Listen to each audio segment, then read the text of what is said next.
Milsurp Garage here with you with the Japanese Type 38 Carbine. It's a carbine. There is a long rifle version of this. I fell in love with the carbine version, and that's what I got.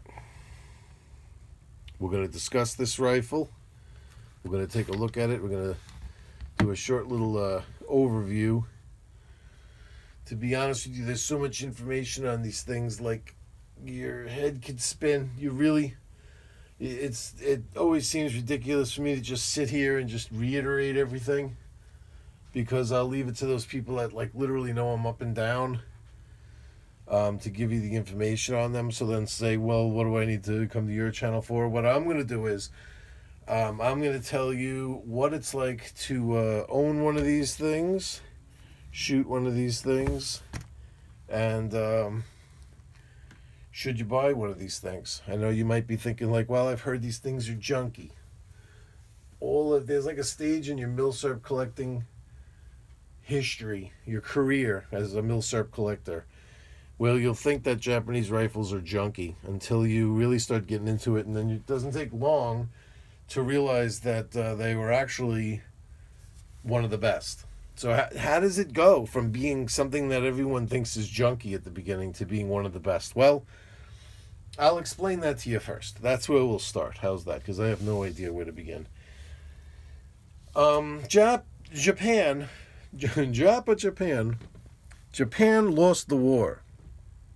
So because they lost the war, they went through some things that, let's say, America, England, Russia didn't have to go through, which is being down on your knees and still wanting to take a few swings, especially. See, the thing was, Germany and Japan, it was really tough to get them to give up. Like, they wouldn't have given up. You just had to just completely annihilate them in order to get them to give up. You know what I mean? And you've heard before that if it wasn't for the atomic bomb and the hydrogen bomb we dropped on Japan, that we probably would have had to fight them like man to man, right down to the last person. I have no doubt that's true. I believe that. I believe that to be true. I think it would have been really tough. And luckily,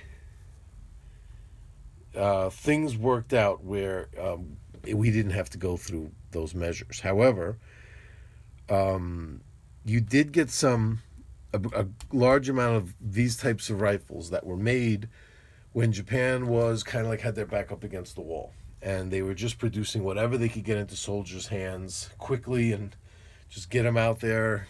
Quality control be damned. Might this thing explode? Who the hell knows? Just cranking them out till you literally had receivers like wrapped around bamboo shoots just to just get something out there for them to use. And that's where you'd have a lot of people would say there was a warning for collectors, like, be careful with those things because they can explode. That was the truth. It wasn't a lie, but you just had to know what you were looking at. Obviously, if you had one like this that was made in the mid to early 30s, you certainly didn't have to worry about this then, you know what I mean? But if it was in the mid 40s, mid to early 40s, then yeah, you got to kind of be careful what you got, you know what I mean? And you just had to know the different models and when they were made.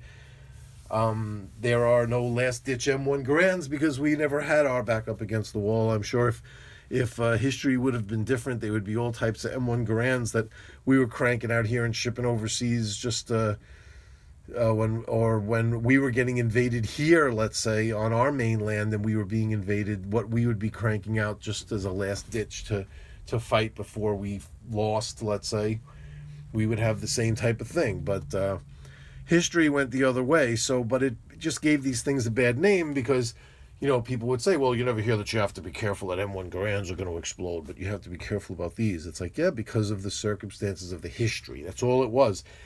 Once you really get into stuff, like when you start reading, here, I could bust out, like, this is the books you got to get. you got to get Hatcher's notebook, all right? Because this guy will tell you what the story was with when they did proof testing on all the rifles of World War II.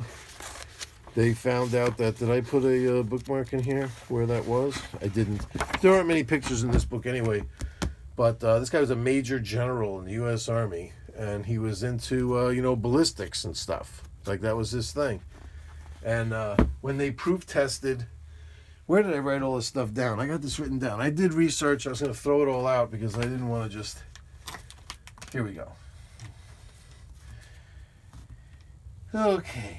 They proof tested these things. I could have sworn I wrote it down. Okay. Hatch's notebook showed in Aberdeen testing of the 03 Springfield, the K98K, they would blow extractors at 70,000 psi and sheared locking lugs at 90,000 psi. So they just kept loading up the cartridges just to see when they would fail. And when they failed, that was the end of them.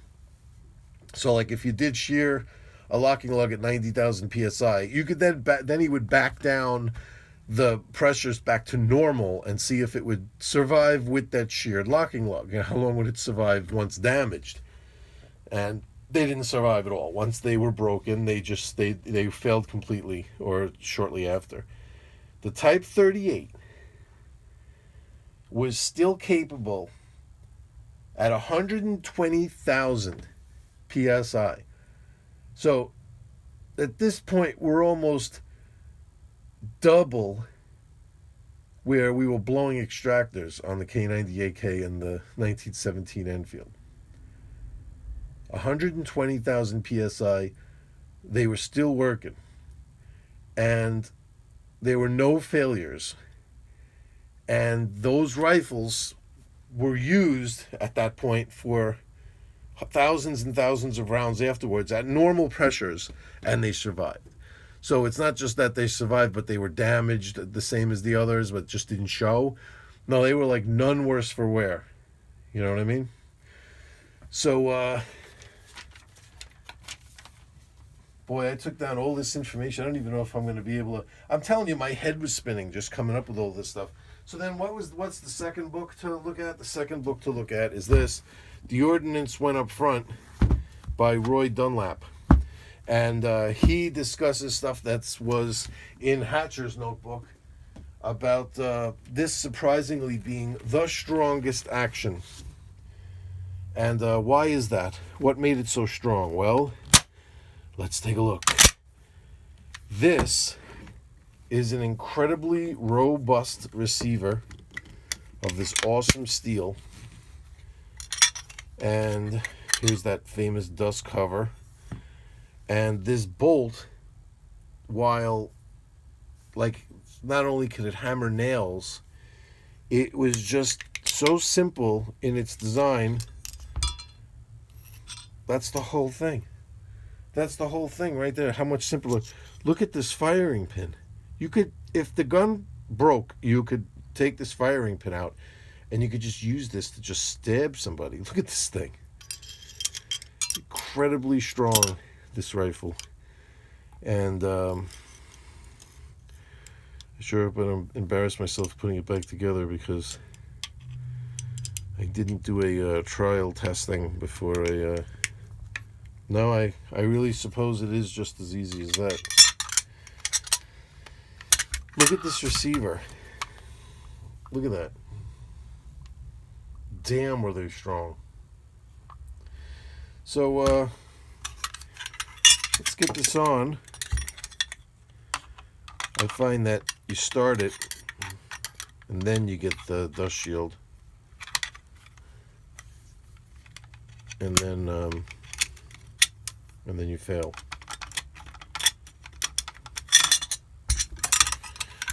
Okay. So where do we go, people? Where do we go from here? Look at the size of those locking lugs on there. And this non-rotating collar, look the length of that extractor. Yeah, here's what I was talking about. See, that's the way. That's the way I like it. Also, 6.5 by 50 stripper fed round. These are the rifle caliber offerings from realisticsnapcaps.com. They've come in for me to use here, and how awesome are these things? What awesome quality. And the firing pin cushioning material. These are beautiful to, like, show function testing and to cycle through with these things. And these stripper clips are not the correct stripper clips, by the way. They're those would be way too expensive. I've seen them around, but they're crazy. They're crazy priced, and I use these Swedish ones for the Swedish Mauser. I have a whole bunch of all different kinds in here, but these are the kind. They come in boxes like this, I think, for like $30, and they fit perfectly, and probably the same exact size as the Japanese ones were. And there's a notch here for the stripper clip feeding, right, and that just sits right in there like that, and it's fed as smooth as any Mauser, right, and there's a feed ramp there, and the control feed that a Mauser has. So you see, if I push this round home, I don't have to turn the bolt handle down now to pick up that round. It's captured. I have that round, and it's not even touching anything. At this point, it's not even laying on the feed ramp anymore. It's held in there strong. This is a semi-rimmed cartridge, so that semi-rim sitting fully surrounded in there, comes up and underneath onto the bolt face, surrounded by a ridge that's in the bolt face, and is held in there. So unless if you pull all the way back now and cause the rim of another round to come up underneath your, like I did. See, there is one right there. I jammed it up.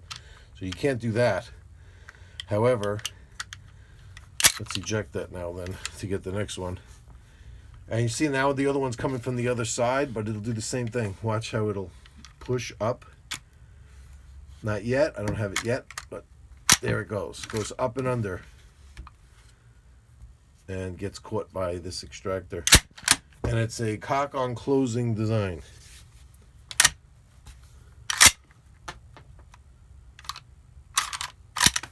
Look at how smooth. Bang. Very positive ejection.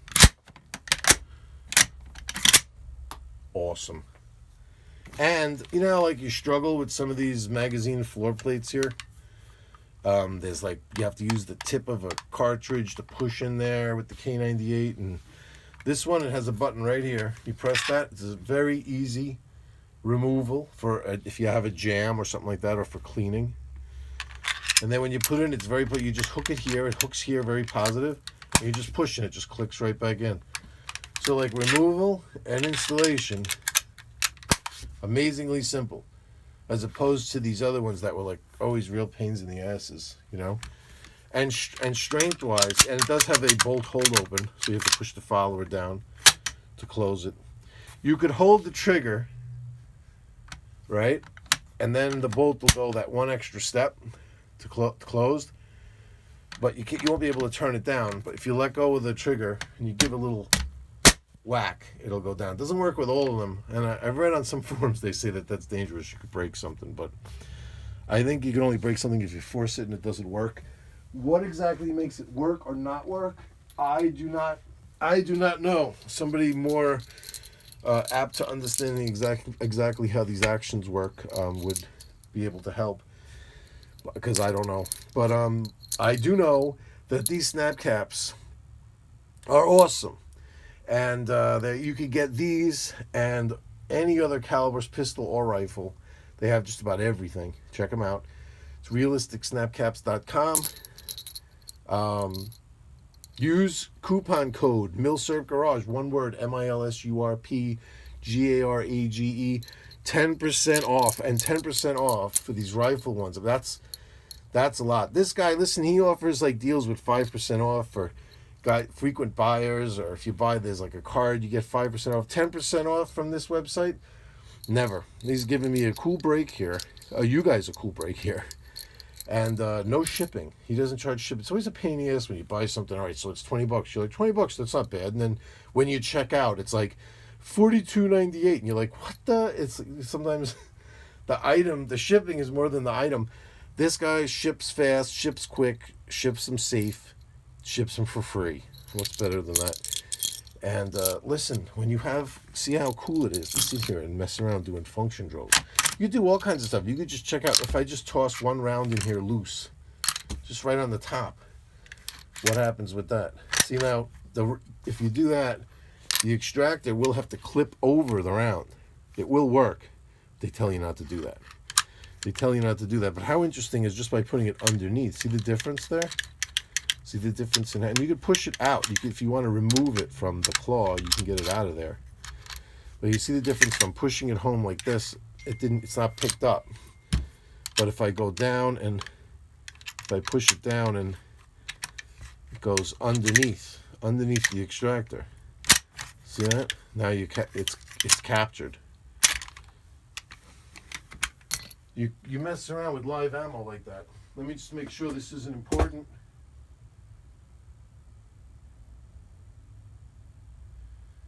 All right.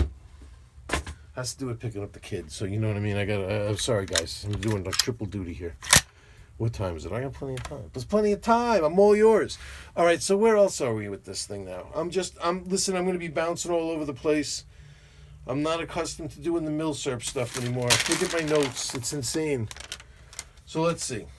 The bayonet. Let's get the bayonet out. Let's show you what the bayonet looks like. Bayonet for this rifle. Well, let me explain. I'll show you the bayonet here, but listen, I'm going to explain. When I wanted to get one of these, when I wanted to get the bayonet, I wanted to get early. That's what I wanted to do. I wanted early stuff. So I had to start learning. I had to learn about the rifles. You have to get this. If you're into these and you want to get one of these, Military Rifles of Japan by Honeycutt. Just get it. I don't think it's a crazy expensive book. It's not that thick. It's a weird sized book, but it's not that thick. And what this guy explains is, I'm not even going to get into all this crazy stuff here, but this guy he knows everything. He's going to tell you about this poem that comes up with these characters here, because you have two different things with this rifle. You have the arsenal that it's built at and the factory. So the arsenals had different factories, and some of them had different subcontractors, okay? And all of these symbols, you hear that about all these symbols and stuff with these when you're buying them and everything. You got to know when you're buying it what you're looking for. If I got into that here, forget it. You guys would kill me. There'd be like a 17-hour video. And then what this guy does is he shows the rifles like as time. It's like kind of like as time goes by. So here's the type. Here we start with the 38, because before that there was a Type 30, a Type 35. Here's Nambu. I think Nambu had more to do with this than Arisaka. Arisaka might have designed this earlier rifle, this guy, this Type 30 thing. I think this was all Arisaka, but I think everyone calls this the Arisaka, but I think it was a commission headed by Arisaka, but I think the designer was this guy, this Nambu guy, which you know from the pistol, the Nambu pistol. But anyway, you sit there and pour over your own research, but I'm telling you what book to get. This is the book to get, because this book will show you the arsenal, the place where it was manufactured, arsenal and factory, and the different features as they went along. So you see, you go along. It's like a timeline, and it shows you Type 38s. I see how they start to look towards mid-war and towards the end of the war. The 38s. Well, these were all produced earlier. It's when you get into the 99s, and then they all start falling apart. Like I was telling you before, it just goes to show the different. It's amazing as how the timeline goes. The amount of fit and finish starts falling apart. And this particular one, Well, let's hold off on the bayonet for a second. I'm sorry, I got ahead of myself. This particular one is the Nagoya Arsenal, which was, I have all the dates here, like each arsenal, when they were used. They were used from 23 to 45. So you know, if you see that, your rifle can't be any earlier than 23 or later than 45. And then they have different series. So there's a series mark here before the serial number, because the serial number only goes to 99,999, and then it rolls over. I forget what they call that, but it's a certain type of counting where once that reaches a certain amount, then that goes to the next one, then that goes to the next one, and it goes like that. Let me see, where's the book that had that? I had a book that had that information. Oh, I'm never going to find it. Forget it, I'm never going to find it. I have like 8,000 books, but I wish you guys had all these books. There's a lot of information on these things. But so this series is the series 4. So you could figure out how many of these were made before you got to this series, because each series 1 was 100,000 of them. Series 4. So this is the 500,000th block, and it's 140 whatever. So you just add that to it or whatever. So you can figure out almost how many they've made up to here. And this is the Chigusa factory. So that's the Nagoya Arsenal there, and next to it, I think right there, it's so small you could barely see it. Right there, it has what factory it was. How sick is that? So you could break it right down then. So you come up with an approximate manufacturing date here of 1934. They don't have an actual date, but just by when you do your research and you see, you know, what serial number you have and when your factory was operational from, and you compare it with other stuff in the books, you could kind of get an idea.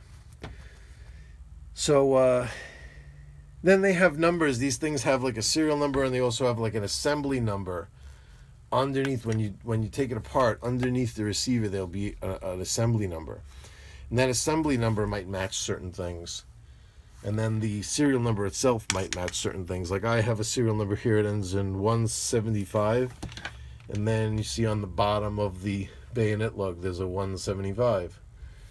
However, there's other numbers on other things, like on the bolt and things like that that don't particularly match, but they may match the number that's underneath the receiver.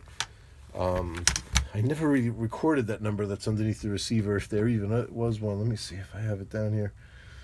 No, I never did, so I found out about that after I had already taken it apart, cleaned it, and put it back together again. So I would have to get on that to check. These things were really good with gas control. Oh, and everybody knows about the mum. See, this here is type 38 in Japanese. That's what that spells out. These mums were ground, some say, by the Americans to like kind of like decommission them from Japanese service, or from the Japanese themselves, or as part of the agreement that they're going to turn in their guns. They're like, all right, we'll turn in our guns, but we want you to grind that off because it's disrespectful to the emperor. Who knows what the real reason was, but nobody really cared that much about this one because they kind of just hit it on the grinder like, and then just threw it in the pile, and it really only got semi-ground. So you will see it's written someplace sometimes semi-ground mum, and that is what they're talking about, is that it's still visible. And then there's ones where it's just completely buffed and it's gone. But so this isn't bad. It's kind of cool that they just hit it for a second and it's still visible. But these gas relief holes here, they line up to hold this. The whole thing about this rifle was very serious gas control, because I don't think the quality of their ammo was that good. So it was very important there might have been a lot of misfires, you know what I mean? A lot of like overcharged rounds, or, you know, wrong amounts of powder, or who knows what going on, cases rupturing and stuff like that. So it was very important to them to have these two holes right here emit the gas, and even the safety back here. This, by the way, it is the safety. This big huge knob back here that you palm from one side to the next. And the safety is another thing that you're going to use to date the rifle or find out. There's like 3 different kinds of safeties. There's like one with a nub, one with a large nub, one with a small nub, and one with a concave mark in it.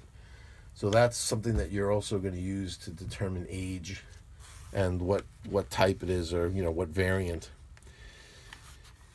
And yeah, what else? Where was I?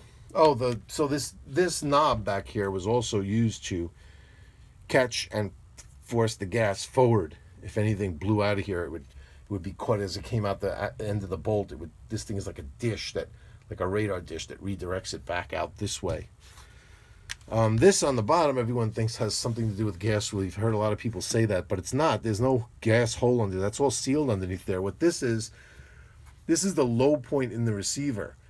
So any liquid that gets between the barreled action and the stock, any liquid that gets in there would just sit in there, unless you had, this is just like a drain, kind of like a drain area where you could see underneath there. There's like a gap.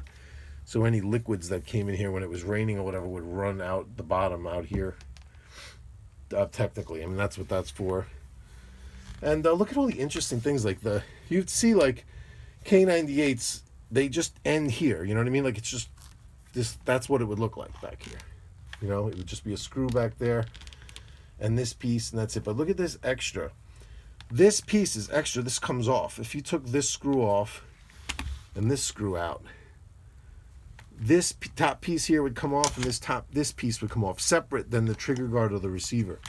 They're separate pieces, and the reason why is because this wrist right here is the weakest. This is the weak link. So by putting steel across the top and across the bottom like that, really strengthens this area and makes this very strong.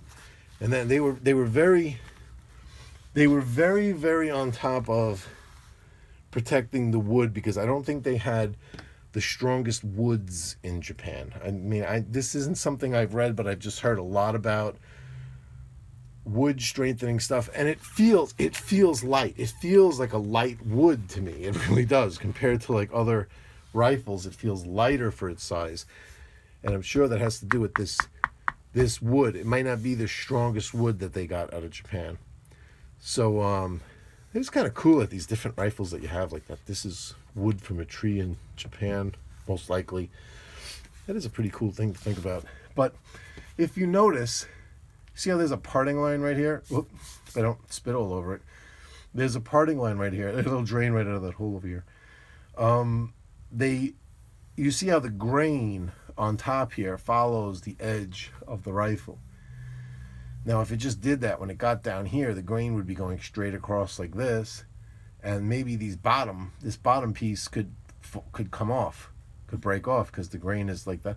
So what they did was, halfway through, they cut it there, they dovetailed in another piece where the grain is going this way, so it's following this line, and you see how the grain is going this way over here, and this dovetail is perfectly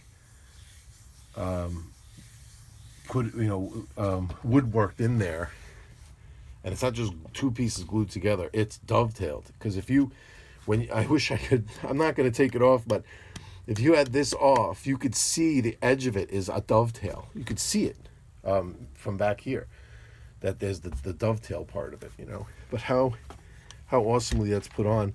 This, by the way, I'm raping the Swedes again, because it's a Swedish sling. You could see the Swedish crown right there.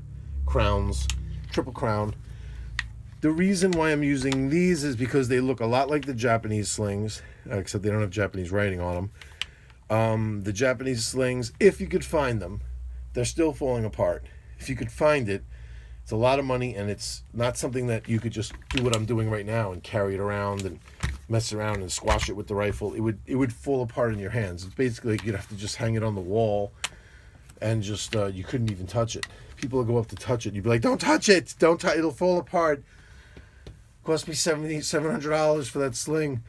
So I just go with the Swedish sling because these things they're cheap, they're around, you could buy them, and they look almost the same. And the aftermarket ones, I don't like aftermarket. I just don't like something that's old. As long as this is old and it just matches, it looks like it goes on it, right? Nobody would question it. And the new ones, they have the writing on it and everything. And they look kind of cool, but they're just, right away just by feeling it and touching it that it's aftermarket. So, I don't like those.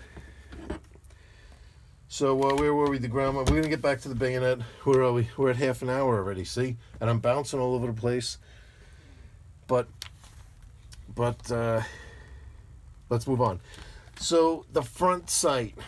How awesome is this front sight? This is a this is a cool front sight in the respect that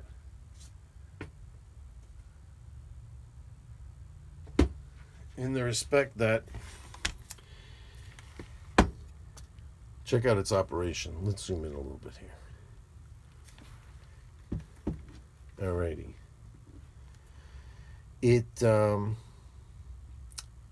I don't know if these are in meters or whatever. I would assume it's metric and it's in meters, but I don't know if there was some Japanese standard of distance back then that they used. So I'm just going to use the numbers. I'm not really sure what they are, but the original base one is just right on there. You can see it. This is the sight that you sight through.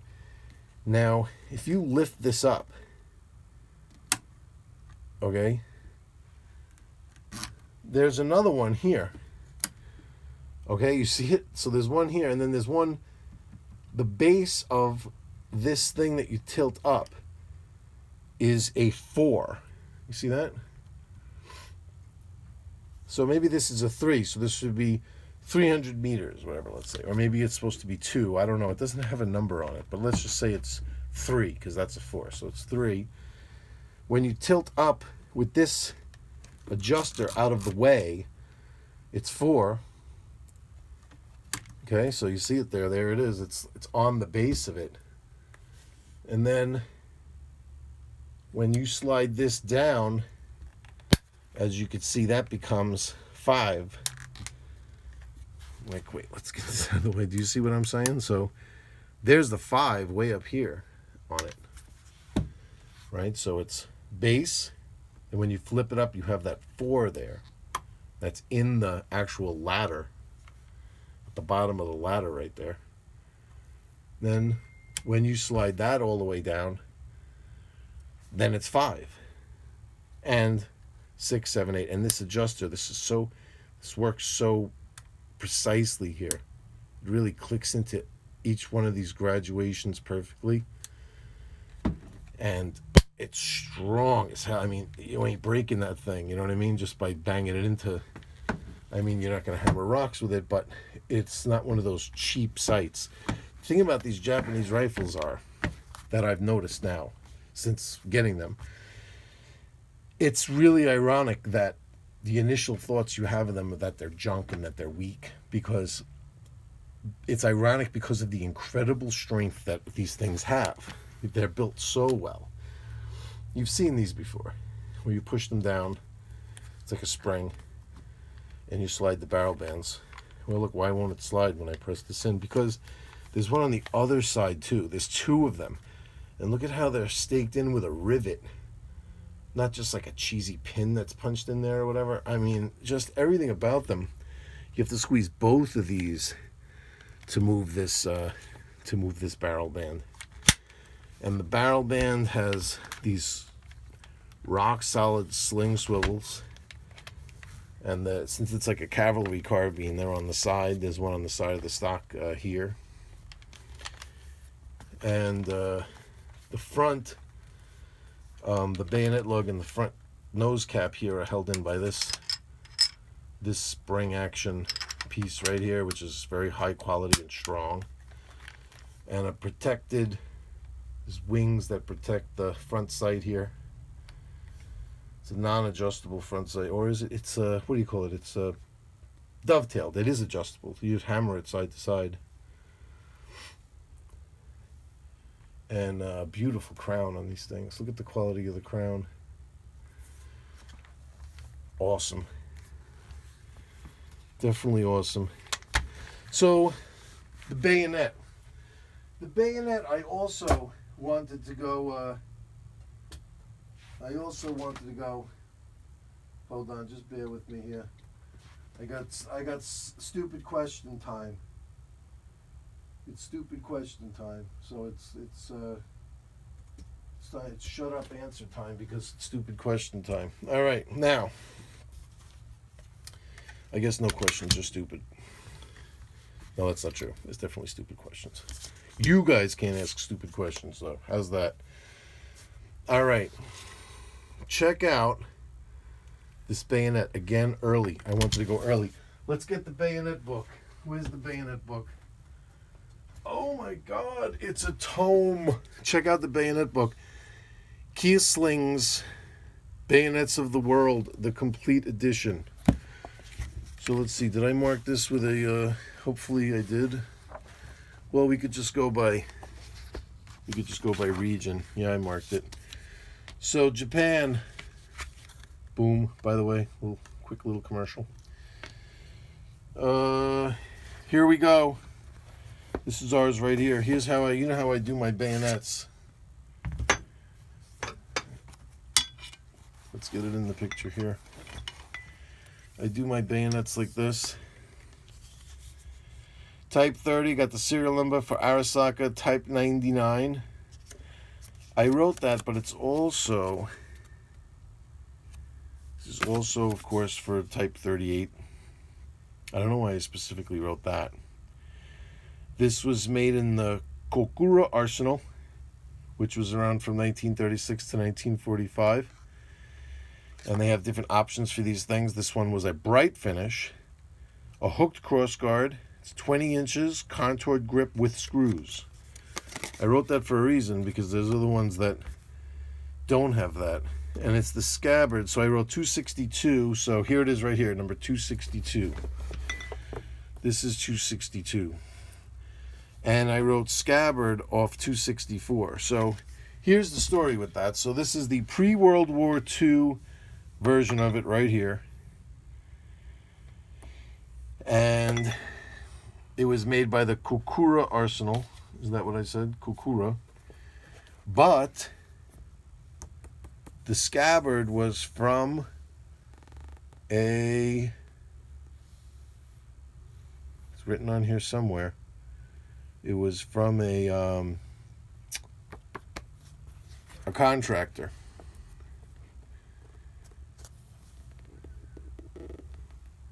I don't know where it says that. I'm staring at it, and I know it says it somewhere, but you could tell from this little end right here. See this little end piece is like cylindrical, whereas here it's like a ball, like that typical ball you'd see on the end. But this one, it's like more like a cylinder, like a pencil or like a pen, like a rod.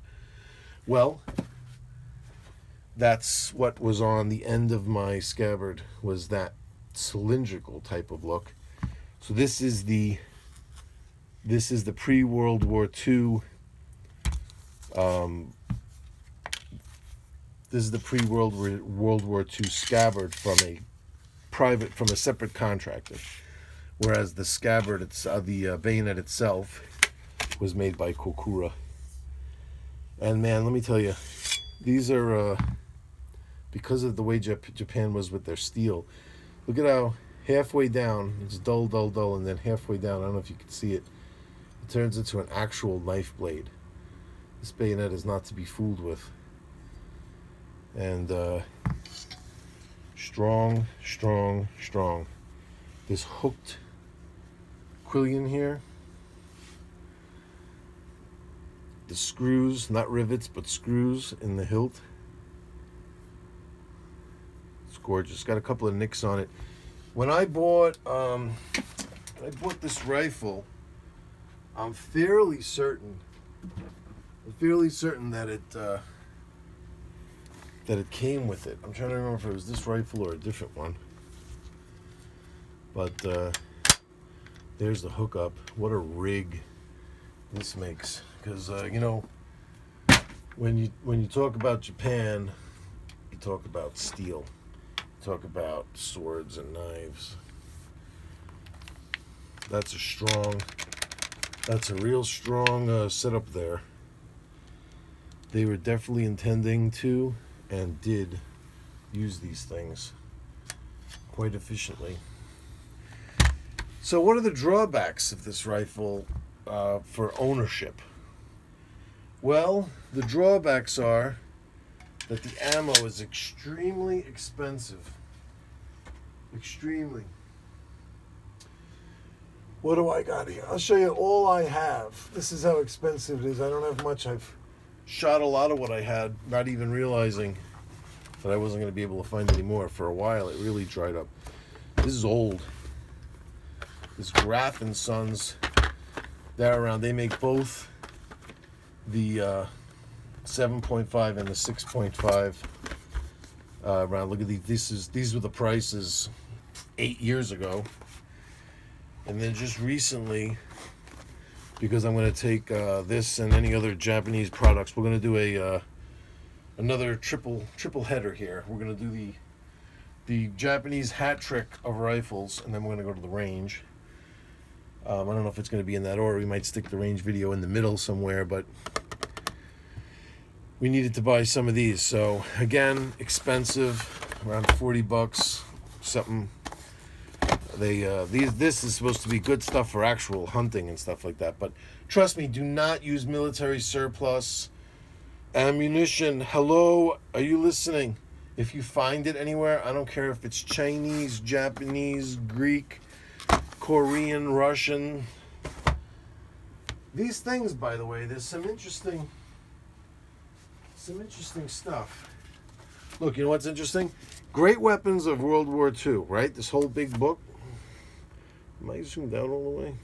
That's odd. Look, under small arms, no Japanese rifle. See? These things got the short end of the stick. I was looking through big books like this for information. Couldn't come up with anything. And then here, from Cartridges of the World, 8th edition. There's the round. All right.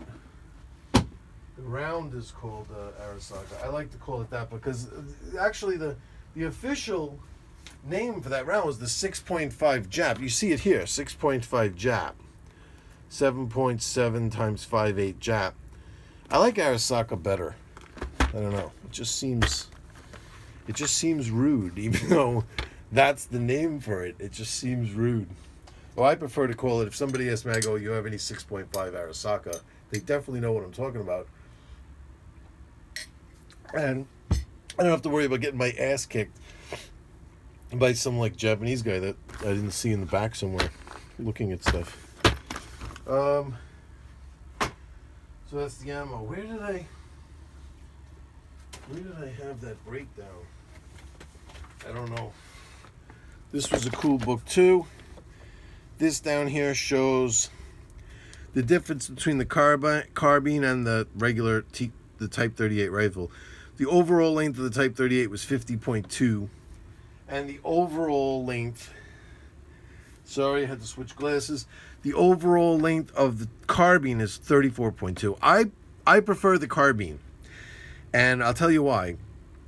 If you want a longer rifle and you're into collecting the Japanese stuff, you could always get the Type 99, and you see the Type 99 is longer. I don't think there's a carbine in the Type 99.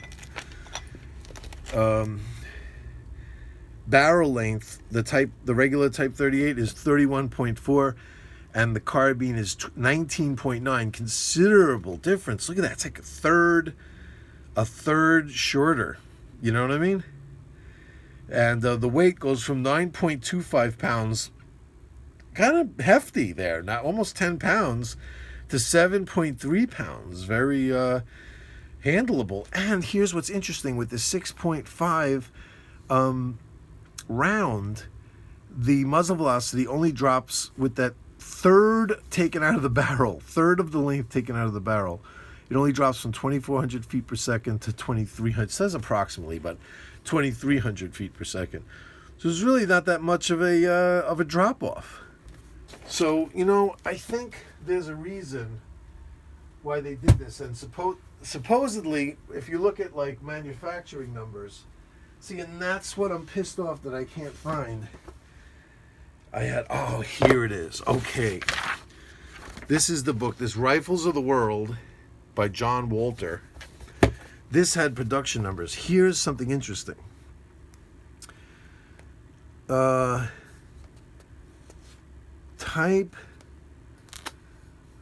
Why am I not seeing it? Oh, okay, here it is.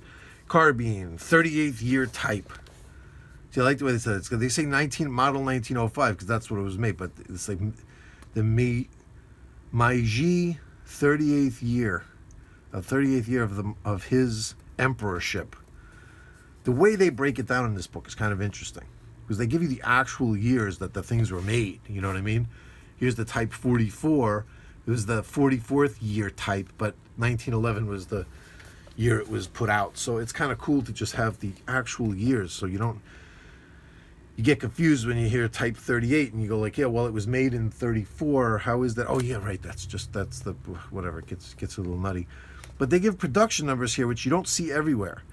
So here's the carbine. This is the one that I have right here, the type 38 carbine. It was made in the Imperial Artillery Arsenal, Koshiawa, Tokyo. From 1907 to 1932, they made 235,000 of them there. And the Imperial Army Arsenal of Nagoya, which is where this guy's from 33 to 39. So they only made it like in war preparation times there. And it says 25,000 with a question mark. So 235,000 made elsewhere and 25,000 made where this one was. So that makes this thing much rarer. So that's kind of cool.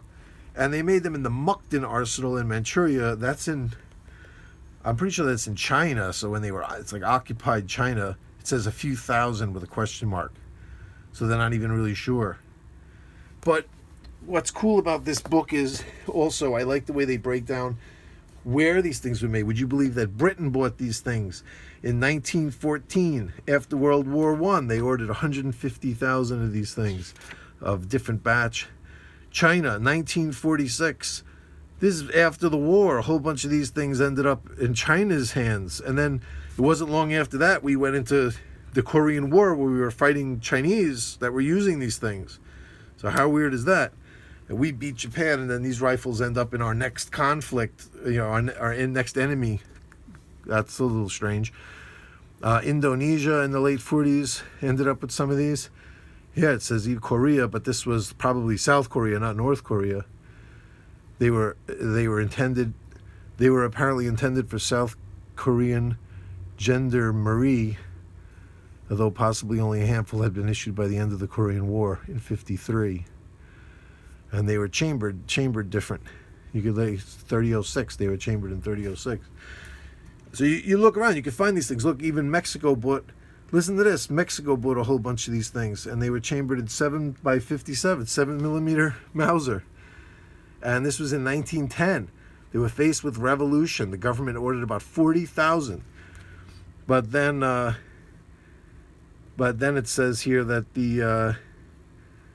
in 1911, so only in a year, the overthrow of the president, Porfirio Diaz, you like that accent, canceled orders after less than 5,000 had been delivered. The remainder were stored in Japan until 1914. And then bang, in 1914, the Russians, at the beginning of World War I, Russia needed rifles. They were short of effectual weapons. They managed to obtain 60,000 6.5mm Arisaka rifles. Virtually all of these were the old 30th year. So the older ones they got rid of to them, right? They disposed their junk on Russia. And they had these sitting around, so they were like, well, here, we got a bunch of them in 7x57 because 35,400 of them that Mexico might have paid for but never took delivery of, so they just dumped them off on them. And so you could see Russians fighting World War I using Japanese rifles chambered in 7mm Mauser, which was basically like a South American round. So these things, there's so much history. That's what I'm saying. You you go crazy trying to like get all the information on these things. There's no way I'd be able to like really just sit here and I would just be reading books to you to give you all this information. But if you're the type that likes to go out and do research or whatever, have at it, because just every time you pick up a book that has Japanese rifles on it, in it, there's just a ton of stuff to learn. They're just they have a lot of history, you know what I mean?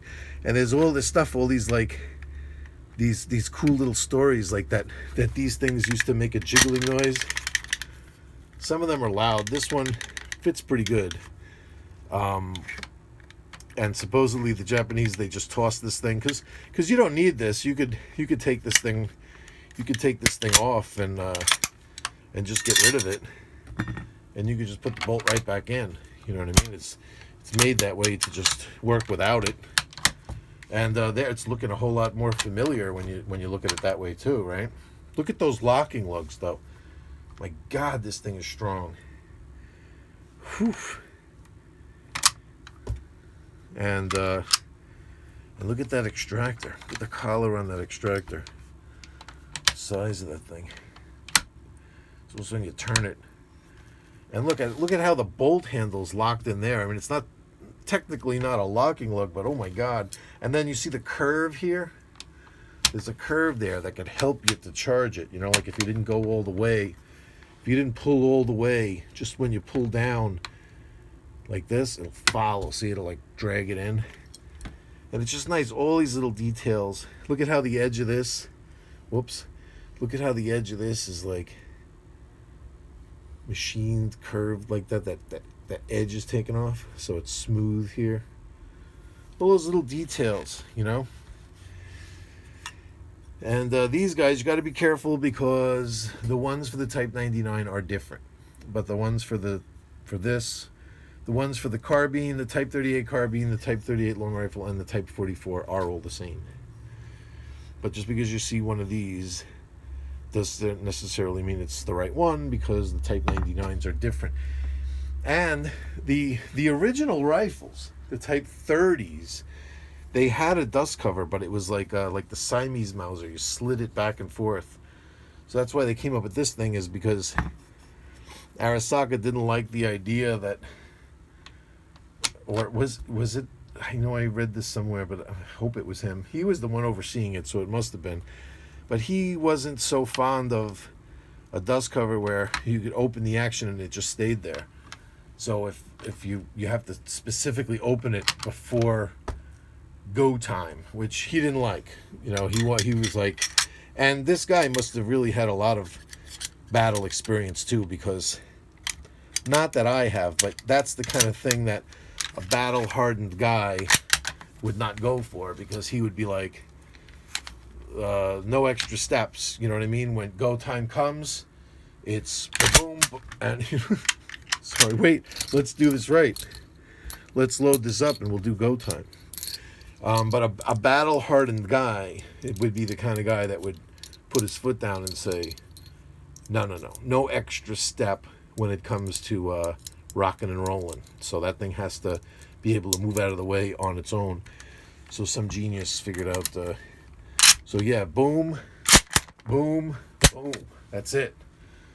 And if you're carrying with a round in the chamber, and you take that first shot at something and you go to reload, imagine if it just jammed up because it couldn't eject that round, and you know that first round might not be the only round you needed to fire in an engagement. That could just be the beginning of an engagement. Now you got three other guys that look up at you, and you just open the action into your dust cover, and they're all bearing down on you when it's all over.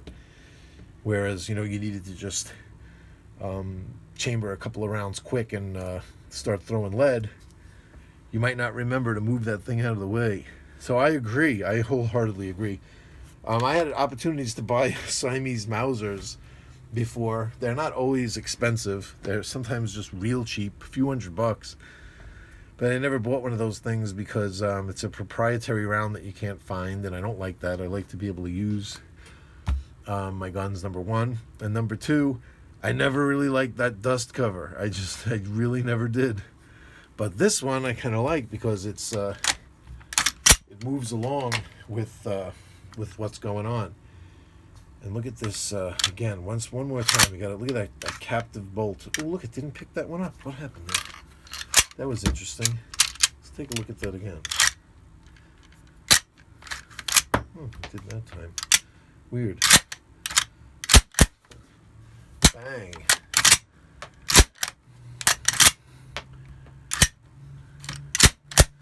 It's cool to be. See, you don't want to be messing around testing out actions like this, where you don't know if the firing pin is protruding. You don't know what's going on. It's that live rounds. You cannot screw around with these old rifles. In my opinion, I mean, you want to go get crazy in your garage. You got 7-foot thick walls that are soundproof or whatever. Fine. Me, I just want complete inertness. By the way, and realisticsnapcaps.com. Boom. Milsurp Garage. Coupon code MILSURP GARAGE, one word. Gets you 10% off, and as always, free shipping with these guys. These rifle examples are awesome. They are awesome. And here, there are a couple of comments where people are saying, I don't like how real they look. They should look like they should be red or plastic, because if they're plastic, there's no mistake to be made, and if they're more, they need to be more distinguishable from real rounds. This is what a couple of people I've read comments. I didn't delete them. They're around if you look on the videos, but I don't delete any of my comments. But here's the answer to all those people. The true measure of safety is to keep live rounds away from the gun until you're ready to actually use it and shoot. And if you're going to be doing any type of just checking to see if the gun works and checking function and stuff like that, I don't want to use plastic. I don't want to use something where paint could chip off of it. I don't want to use any of those things. I've had all different types of those other snap caps, and the coolest thing to use is ones that are like this. See, this guy uses ones, these aren't even crimped in here the way the normal bullet would. These are like bonded in here. This isn't lead like it would normally be, like a bullet and would start getting chewed up. It's made out of a different type of material. They're made to look real. They're made to function just as a real round would function. But they're made out of materials that will survive, that are like, pardon the pun, but that are bulletproof. And the true measure of safety, this is the true measure of safety as far as I'm concerned, that somebody can get that level of function testing without having to go near a real round. And without, even when you mess with real components, you're still sacrificing your safety. You could still get yourself in trouble. These bullets, if they're crimped in, are made to only be crimped in and cycled through an action a couple of times or whatever. They're not made for repeated use. And if you're just taking a real case and you're crimping a bullet in it without putting any powder in here, you're eventually going to leave a round behind in the chamber. And just God help you if you go into the range the next day and you don't notice that that bullet is missing. The true measure of safety is to stay away from real components completely. So that's why I like these things. That's my take on it, is I don't have to worry about these things getting mixed up with live ammo, because I'm not around live ammo for it to be mixed up when I'm doing this. See, you know what I'm saying? So that's the bottom line. Where else are we? Do we have everything? Let me look over my paper. Where's my paper? Because I spent a lot of time on this. Let's see what I forgot.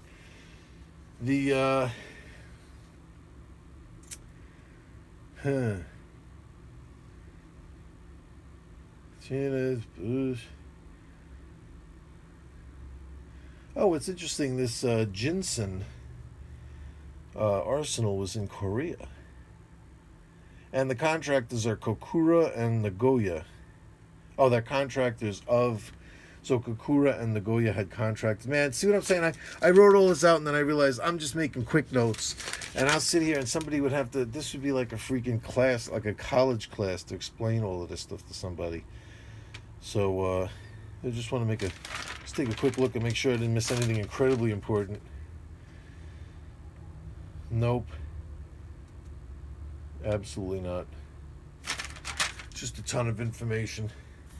The story with these is that they're strong, super accurate, very high quality. You'll have a lot of fun using them. Ammo is crazy expensive. Isn't it just going to work out that way, that the mildest round, the most pleasant round to shoot, because these are mild, and a very high quality, strong rifle that could take thousands and thousands of rounds into an old 30s Milsurp like this without worrying about breaking it. Wouldn't it only be that's the one with the ammo has to be like $40 a box? That's what we have to deal with. So unless you want to reload, that's the story. That's the major drawback, is just availability of the ammo is just not there, so it's expensive. But as far as Milsurp collecting, forget it. If you like history, if you like to sit there with books like this, and if you like to sit there going through, looking at all the different variations and all the different types, and every little marking and what they mean, and these different specimens that have, where somebody's showing you where there's little marks and little numbers and all kind of stuff. They kept this stuff recorded. See, here's the 3 different types of safety knobs: the big hump, the small hump, and the notch. And look at all this information right here. It'll tell you everything. This guy breaks it down here, every single marking and what they mean, so you don't have to worry about not speaking Japanese. And that's Military Rifles of Japan by Honeycutt. Yep, this is let's see what edition this is, for those of you that are interested to get it. Let's see. Well, yeah, this is interesting about this too. It only goes up to 5th edition. That was in 1996. But then there were different printings. 7th, 8th, 9th, 10th printing. But it hasn't changed since 1996. I think that's when Honeycutt died, actually. Because he, see, it says 5th edition revised by Honeycutt Jr. Was he a junior too? Yeah, he was a junior. The author, I thought, was looking at me. I was like, maybe it was his son. But first printing, 2nd edition, 3rd printing, 3rd edition, 4th edition, 5th edition. So get this 5th edition. Doesn't matter what printing you get.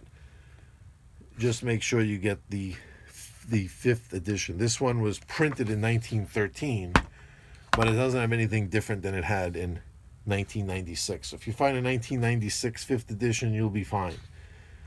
The different printings, I guess, just have to do with like different kinds of paper, and then different covers, maybe stuff like that. So just make sure you get the 5th edition of that book. And ladies and gentlemen, we've gone over an hour. They say if you go over 20 minutes, you lose everybody. I hope that's not the case. That's the Type 38. It's a thing of beauty. It really is. I love these Japanese rifles, and if you started out your Milsurp career thinking that these things were junk, you're right. I mean, you could become a last ditch collector, and you could collect a bunch of junk. They'll have historical meaning, but you won't even be able to fire them without crossing your fingers. But if you tailor your collection properly by just doing your research and finding out what you're getting, you could also get pre-war ones that are the strongest, some of the most finely manufactured rifles out there. Did they copy from Mauser? Sure they did. Did everybody? Did we? Sure we did. A hell of a lot before the Japanese did, or I guess right around the same time. These things were adopted in 1906, so we definitely did it first. We did it. The Japanese, we could say, "Hey, look at that! Your Arisaka, you stole it from the Germans," and the Japanese would be like, "Yeah, yeah, we stole it from the Germans, Mister 1903 Springfield, right?" So they didn't do anything that everybody didn't do. Everybody wanted their version of the Mauser, you know. What's cool about these guys is the little things that they did on their own to change things around, like simplifying the bolt and stuff like that. And this ability to deflect the gases out of it if it misfired or the case ruptured, second to none. You know, if any rifle could be said to have improved on the Mauser design, these guys did, and that's a bold statement right there from a Milsurp collector, and especially somebody who is a Mauser nut. I mean, like, I love the Mauser rifles, you know what I mean? So Mauser people will love this thing. World War II collectors will love this thing, and people that love historical stuff, they love doing research on their collection and checking out every little variant of screw hole to rivet and marking and different type of design. They will love this thing as a collector piece, because there is a lot of information out there like that. So you guys enjoy. We'll be back next time with number 2 in our Japanese Milsurp visit, and hopefully that one won't have to go an hour long. We've already talked about the quality, and they'll all be the same through this whole visit. So we could just touch on the differences between the 3 that we're gonna show, and hopefully we won't have to be so long-winded. So if you hung in there all this time, awesome. And don't forget to visit, if you have any of these Japanese rifles. Since ammo's so expensive and you don't really get a chance to shoot it all that much, just get a set of 5 of these snap caps from Realistic Snap Caps, and at least you could play with it. You know what I'm saying? You could play with it. That's what's fun. We play with these things. That's what we do. And so give them a visit at realisticsnapcaps.com. Do that Milsurp Garage coupon code, and call it a day. And see you all next time. Hang in there.